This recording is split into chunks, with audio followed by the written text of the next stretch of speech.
तो साथियों, स्वागत है आपका अपने निस्वार्थ शिक्षा अकेडमी पर। साथियों, आशा है कि आप लोग स्वस्थ होंगे, मस्त होंगे और अपने बीपीएससी हेडमास्टर 2024, बीपीएससी टीआरई 3.0 और 4.0 की तैयारी में लगे होंगे। साथियों, उसी से रिलेटेड जीके, जीएस और करंट अफेयर्स की ये आज की अपनी 15वीं प्रैक्टिस सेट है।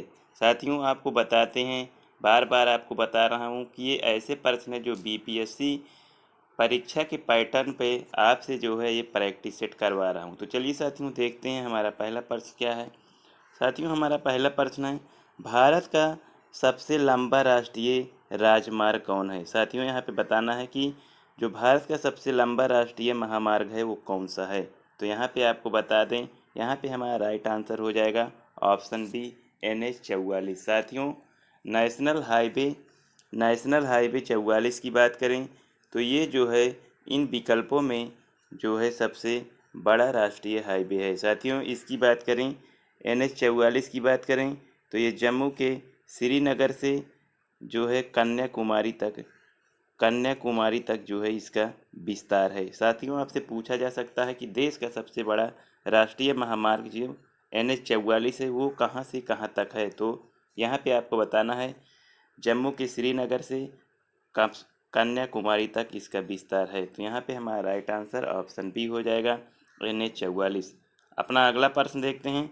हमारा अगला प्रश्न है कि तारों के विभिन्न समूहों द्वारा बनाई गई विविध आकृतियों को क्या कहते हैं। साथियों, यहाँ पे आपको बता दें कि शाम के समय आप देखते होंगे कि जो है तारे एक समूह में आपको दिखाई देते हैं। तो यहीं पे आपको बताना है कि जब तारे एक समूह में आपको दिखाई देते हैं, विभिन्न आकृतियों में दिखाई देते हैं, तो उन्हें क्या कहते हैं। तो साथियों, यहाँ पे बता दें, यहाँ पे उसे हम नक्षत्र मंडल के नाम से जानते हैं। तो यहाँ पे हमारा राइट आंसर ऑप्शन बी हो जाएगा, नक्षत्र मंडल। साथियों, आपको बता दें कि अंतर्राष्ट्रीय खगोलीय संघ के अनुसार, साथियों, अंतर्राष्ट्रीय अंतर्राष्ट्रीय अंतर्राष्ट्रीय खगोलीय संघ के अनुसार जो है आकाश में, साथियों, आकाश में कुल तारामंडल की संख्या जो है 88 तारामंडल यहाँ पे आपको देखने को मिलते हैं। तो आपको बता दें कि विभिन्न आकृतियों में जो तारों की समूह देखते हैं उसे नक्षत्र मंडल कहते हैं। तो यहाँ पे राइट आंसर ऑप्शन बी हो जाएगा, नक्षत्र मंडल। हमारा अगला प्रश्न है कि भारतवर्ष में खरीफ की फसल की कटाई वर्ष के किस महीनों में की जाती है। तो साथियों, खरीफ की फसल, साथियों, आपको बताना है कि खरीफ की फसल में हमारी कौन कौन सी फसल आती हैं।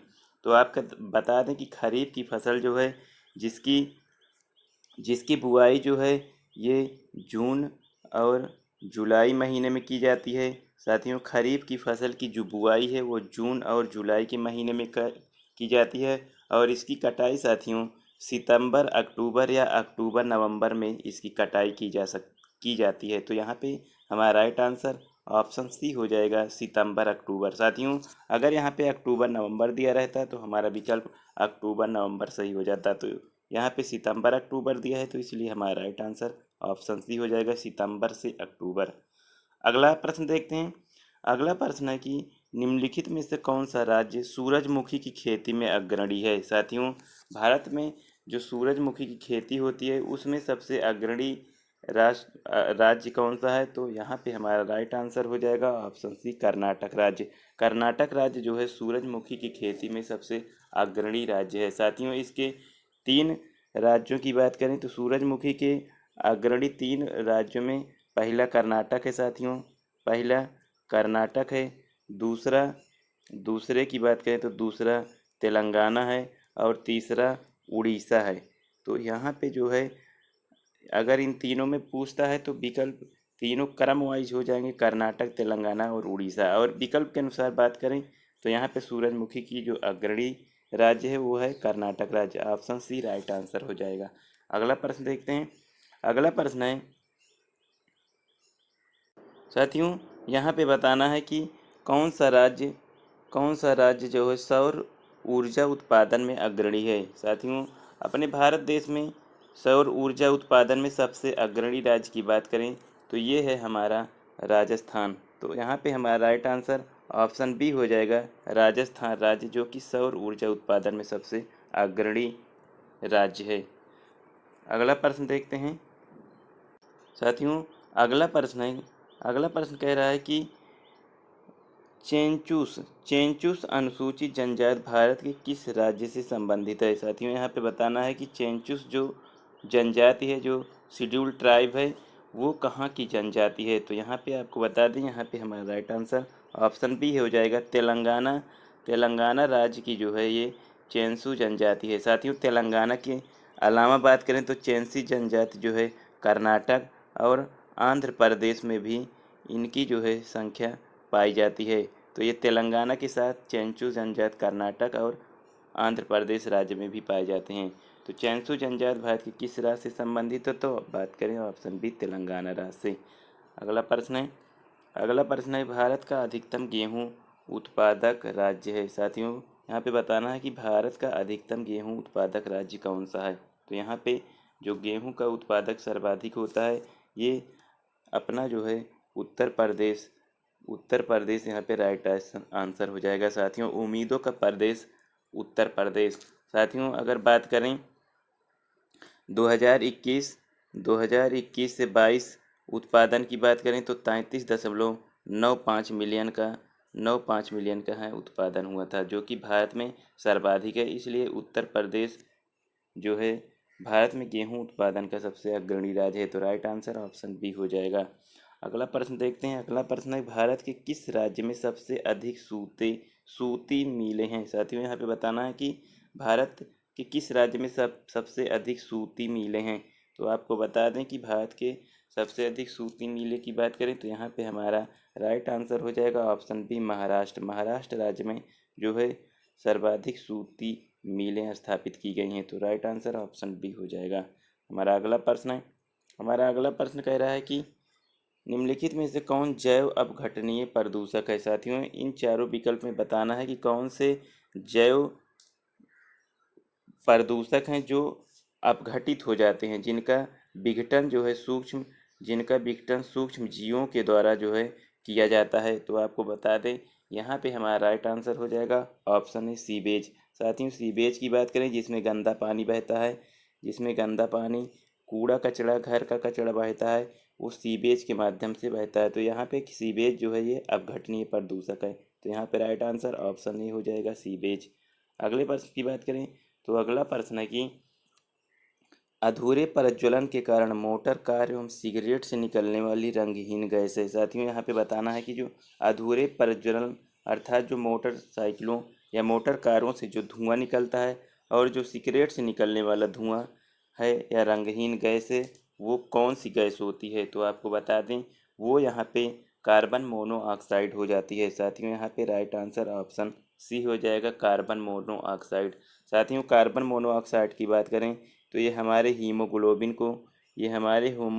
को जो है बहुत ही बुरी तरीके से जो है क्षति पहुंचाता है, जिससे यहाँ पे कैंसर होने का बहुत ही चांस रहता है। तो इसलिए यहाँ पे जो सिगरेट और मोटर कार से निकलने वाला धुआं होता है उसे हम कार्बन मोनोऑक्साइड के नाम से जानते हैं। इसलिए राइट आंसर ऑप्शन सी हो जाएगा।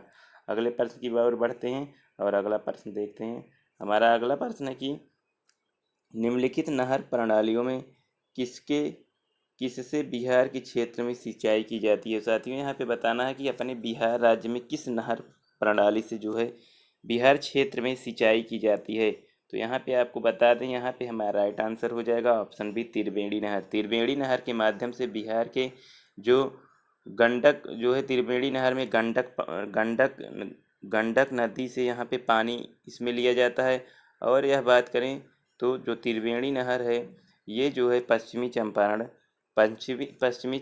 में स्थित है। तो गंडक नदी से पानी आता है और ये पश्चिमी चंपारण में स्थित है। तो जो बिहार के क्षेत्र में सिंचाई की जाती है तो यहाँ पे त्रिवेणी नहर से की जाती है। इसलिए राइट आंसर ऑप्शन बी हो जाएगा। अगला प्रश्न क्या है साथियों, अगला प्रश्न है कि भारत के निम्नलिखित में से किस भाग में खनिज संसाधनों के सबसे बड़े भंडार हैं। साथियों यहाँ पे बताना है कि भारत के किस भाग में, विकल्पों में से आपको चुनना है कि भारत के किस भाग में सर्वाधिक खनिज संसाधन पाए जाते हैं। तो यहाँ पे आपको बता दें यहाँ पे हमारा राइट आंसर हो जाएगा ऑप्शन डी की बात करें तो दक्षिण पूरब जो है भारत के दक्षिण पूरब में, साथियों भारत के जो है दक्षिण पूरब में जो है दक्षिण दक्षिण पूरब में जो है खनिज संसाधनों की मात्रा सर्वाधिक पाई जाती है। साथियों, अगर इसकी बात करें तो छोटा नागपुर का पठार, छोटा नागपुर का पठार, दंडकारण्य अभयारण्य, दंडकारण्य पठार, यहाँ सब जो है, और उड़ीसा का पठार, उड़ीसा का पठार। साथियों, ये तीनों की बात करें दक्षिण पूरब में है, इसलिए खनिज संसाधनों के सबसे बड़े भंडार दक्षिण पूरब में है। राइट आंसर ऑप्शन डी हो जाएगा। हमारा अगला प्रश्न है, अगला प्रश्न है कि निम्नलिखित में से किसे आप कायांतरित चट्टान अर्थात मेटामॉर्फिक चट्टान से संबद्ध करेंगे। साथियों, यहाँ पे मेटामॉर्फिक चट्टान के बारे में बताना है। निम्न में से कौन सा मेटामॉर्फिक चट्टान है, तो यहाँ पे बता दें, यहाँ पे हमारा राइट आंसर हो जाएगा ऑप्शन बी गार्नेट। गार्नेट अर्थात साथियों तांबड़ा। तांबड़ा जो है ये मेटामॉर्फिक अर्थात कायांतरित चट्टान के रूप में पाया जाता है, तो इसलिए यहाँ पे राइट आंसर ऑप्शन बी हो जाएगा, गार्नेट अर्थात तांबड़ा। अगले प्रश्न की बात करें तो हमारा अगला प्रश्न है कि निम्न में से कौन सी नवीनकृत संसाधन नहीं है। साथियों, यहाँ पे बताना है कि कौन सा संसाधन है जिसका नवीकरणीय नहीं किया जा सकता है, वो जो है नवीकरणीय उसका नहीं किया जा सकता है। तो यहाँ पे आपको बता दें, यहाँ पे हमारा राइट आंसर हो जाएगा ऑप्शन इनमें से कोई नहीं। साथियों, इनमें से कोई नहीं यहाँ पे राइट आंसर हो जाएगा साथियों, क्योंकि इन चार विकल्पों की बात करें, जैसे विकल्प ए जल की ऊर्जा, साथियों इसे भी नवीनीकरण किया जा सकता है। सूर्य की ऊर्जा का भी नवीनीकरण किया जा सकता है, भूतापीय ऊर्जा का भी नवीनीकरण किया जा सकता है, और ज्वारीय तापीय का भी नवीनीकरण किया जा सकता है। तो यहाँ पे निम्न में से कोई नहीं नवीकरणीय संसाधन नहीं है, तो ऑप्शन ई राइट आंसर हो जाएगा।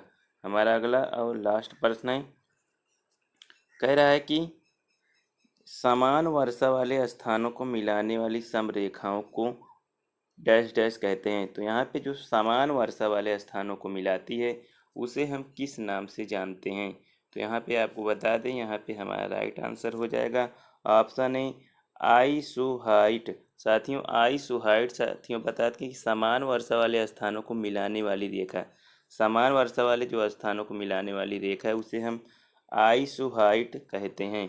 साथियों, आइसोहाइट अर्थात समवर्षा, आइसोहाइट अर्थात समवर्षा। समवर्षा साथियों जहाँ पे समान तापमान दर्शाने वाली रेखाएं आइसोथर्म कहलाती हैं, और उसके बाद समान वायुदाब को मिलाने वाली रेखा को आइसोबार कहते हैं, जबकि दो समान ऊंचाई वाले स्थलों को मिलाने वाली काल्पनिक रेखा को समोच्च रेखा कहते हैं। लेकिन यहाँ पे आपके प्रश्न के अनुसार समान वर्षा वाले स्थानों को मिलाने वाली डैश डैश रेखाओं को क्या कहते हैं, तो उसे हम आइसोहॉट आइसोहाइट कहते हैं, इसलिए राइट आंसर ऑप्शन ए हो जाएगा। तो साथियों, ये रहे कुछ महत्वपूर्ण प्रश्नों की जो है हमारी 15वीं प्रैक्टिस सेट, और उम्मीद करता हूँ कि ये प्रैक्टिस सेट आपको बहुत ही अच्छी लगी होगी, आपको मज़ा आया होगा, और आप हमारे बड़े भाई बहन जो तैयारी कर रहे हैं वो अपनी तैयारी को एक नया आयाम दे सकते हैं, नया आयाम दे सकते हैं। तो इसी के साथ साथियों अलविदा लेता हूँ। जय हिंद।